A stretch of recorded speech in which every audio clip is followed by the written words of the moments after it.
Hi friends, welcome to Pavi's Pantry. இன்னைக்கு நம்ம பார்க்க போற டிஷ் என்னன்னா மஷ்ரூமை எவ்வளவு சிம்பிளா ஈஸியா சமைக்கவே தெரியாதுங்க. நானா எனக்கு வந்து மஷ்ரூம் சாப்பிடணும் இருக்கு. என்ன மாதிரி செஞ்சா நல்லா இருக்கும் அப்படினு வாங்கலங்களா? அவங்களுக்காகவே மெயினா இந்த டிஷ் அப்படினு தான் சொல்லணும். நார்மலா ரெகுலரா செய்றவங்க மஷ்ரூம் மட்டும் தாங்க இருக்கு. தொட்டுக்கிறதுக்கு வேற எப்படி செய்யறதுன்னு தெரியலங்க அப்படினு இந்த மாதிரி ட்ரை பண்ணீங்கனாவே ரொம்பவே அமேசிங்கா இருக்குங்க. வாங்க வீடியோக்குள்ள போலாம். எப்படி செய்யறதுன்னு பாப்போம். அடுப்பத்தை வச்சிட்டு ஒரு 7 இருந்து 8 ஸ்பூன் எண்ணெய் ஊத்திக்கலாம். ஏன்னா எவ்வளோக்கெல்லாம் எண்ணெய் ஊற்றுறோமோ அவ்வளோக்கு மஷ்ரூம் வந்து டேஸ்ட் நல்லாயிருக்கும்.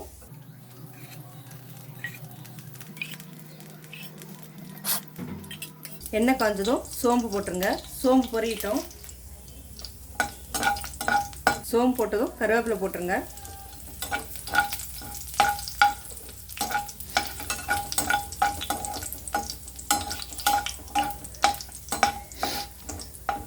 இப்போது நீளமாக நறுக்கி வச்சுருக்கிற வெங்காயம், ஒரு பெரிய வெங்காயம் 1 ஃபுல்லாக எடுத்திருக்கேன்.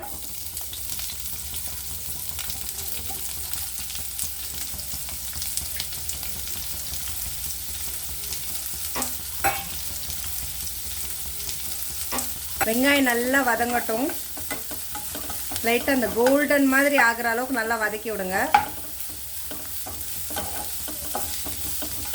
ஏன்னா வெங்காயம் எந்த அளவுக்கு வதங்குதோ அப்போ தான் வந்து அந்த டேஸ்ட் நல்லாயிருக்கும் மஷ்ரூமுக்கு. ஆனால் வேறு எந்த மசாலா, வேறு எதுவும் பெருசாக இன்க்ரீடியன்ட்ஸ் வேறு எதுவுமே இல்லை. முக்கியமாக இந்த வெங்காயம், மஷ்ரூம், மிளகாத்தூள் மட்டும்தான். ஆனால் ஈஸியாக சிம்பிளாக செய்கிறதுங்க இது. நீங்கள் வெறும் சப்பாத்திக்கே வச்சு சாப்பிட்டாலுமே செம்மையாக இருக்கும் டேஸ்ட்டு. வெரைட்டி ரைஸ்க்கு இல்லை வெறும் சாதத்துக்கு போட்டு பிசைஞ்சு சாப்பிட்றீங்கனாலுமே இன்னும் நல்லாயிருக்கும். வெங்காயம் நல்லா வதங்கிடுச்சு கோல்டனாக. இப்போ இந்த ஸ்டேஜில் நான் 2 பேக்கெட் மஷ்ரூம் எடுத்திருக்கேன். உங்களுக்கு இல்லை ஒரு ஆள் தான் இருக்கேன், 2 பேர் தான் இருக்கீங்கன்னா ஒரு பேக்கெட்டே போதும். இந்த மாதிரி நல்லா வாஷ் பண்ணிவிட்டு நல்லா கட் பண்ணி வச்சுக்கோங்க. இப்போ இதை இதில் சேர்த்துடலாம்.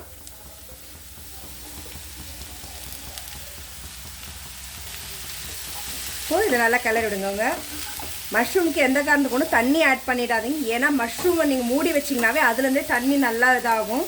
ஸோ தண்ணி விட்டு வேக வச்சிங்கன்னா மஷ்ரூமோட டேஸ்ட்டே சுத்தமாக போயிடுங்க. தண்ணியே ஊற்ற வேண்டாம். நல்லா போட்டு ஃபஸ்ட்டு பரட்டி விட்டுடுங்க. பரட்டி விட்டுட்டு உப்பு மிளகாத்தூள் போட்டுட்டு மூடி மட்டும் வச்சிங்கன்னா போதும். அதிலே நல்லா மஷ்ரூம் வெந்துடும். நல்லா அந்த மசாலா எல்லாத்தோடையும் பிளெண்ட் ஆகிற மாதிரி நல்லா பரப்பி விடுங்க.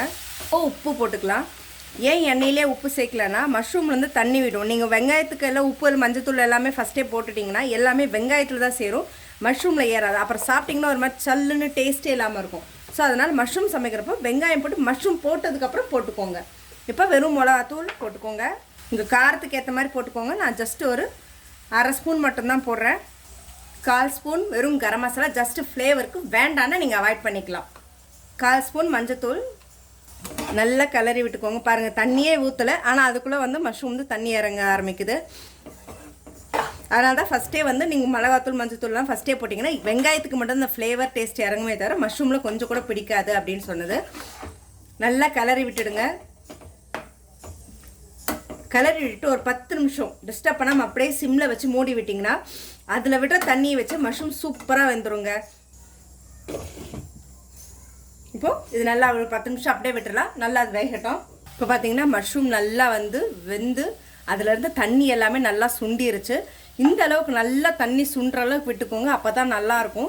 ஏன்னா நீங்கள் தக்காளி வேறு எதுவும் ஆட் பண்ணாதனால கொஞ்சம் தனியாக விட்டிங்கனாலும் தண்ணி தனியாக பிரிஞ்சு ஓடுற மாதிரி இருக்கும். இது வந்து இந்த வெரைட்டி ரைஸ்க்கு சப்பாத்திக்கெலாம் அப்படியே எடுத்து சாப்பிட்றதுக்கு நல்லாயிருக்கும். உப்பு காரம் எதுவாக இருந்தாலும் இந்த ஸ்டேஜ்லேயே பார்த்துக்கோங்க.